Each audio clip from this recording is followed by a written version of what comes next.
If you've ever seen apes hanging out at the zoo, then you've probably been amazed that those tree-climbing, poop-flinging primates are the closest genealogical relative to humans. And then you hear about the bonobo named Kanzi.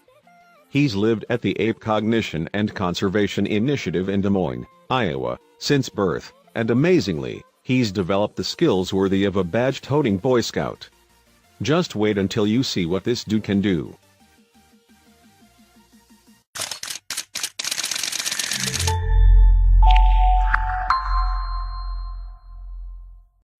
When you watch their huge, hulking forms swing from tree branch to tree branch in between intermittent bouts of bug picking, it can be hard to believe that apes are so closely related to humans on a genealogical level.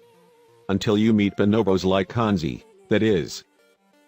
Kanzi has lived in Des Moines, Iowa's Ape Cognition and Conservation Initiative since birth. He's 35 years old, by the way. The initiative develops and accomplishes projects to help great apes all over the world, but in the meantime, they work with Kanzi on some behavioral lessons. In other words, they try and teach Kanzi to do things like a human would.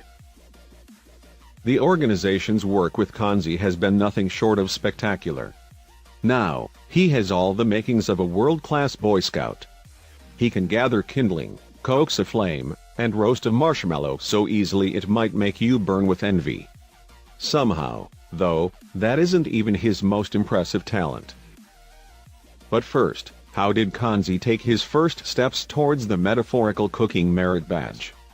According to Dr. Savage Rumbaugh of Achi, Kanzi used to watch the film Quest for Fire when he was very young, which was about early man struggling to control fire. He watched it spellbound over and over hundreds of times. And now, Kanzi makes fire because he wants to, Dr. Savage Rumbaugh said. Hopefully they won't be dealing with a future arsonist at the initiative. Thus far, Kanzi just likes cooking marshmallows, though cameras have also spied him roasting hamburgers in a pan. When Kanzi is all done with the fire, and after he's eaten his mallows, he even knows to pour some water on the flame until it's extinguished. That's enough to make Smokey the Bear shed a single, prideful tear.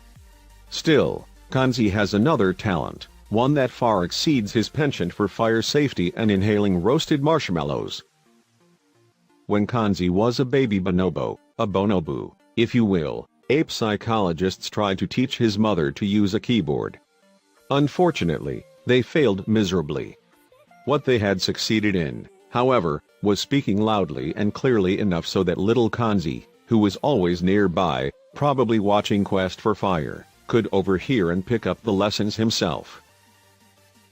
Now Kanzi understands enough English words to fill a tiny dictionary, about 3,000, and can point to symbols that communicate back to humans.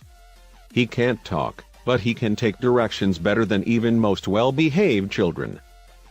To prove it, in one popular YouTube video, Kanzi sat with an instructor who wore a mask over her face so he couldn't just read her lips.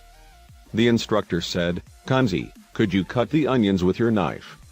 And he did. Well, he did his best, anyway.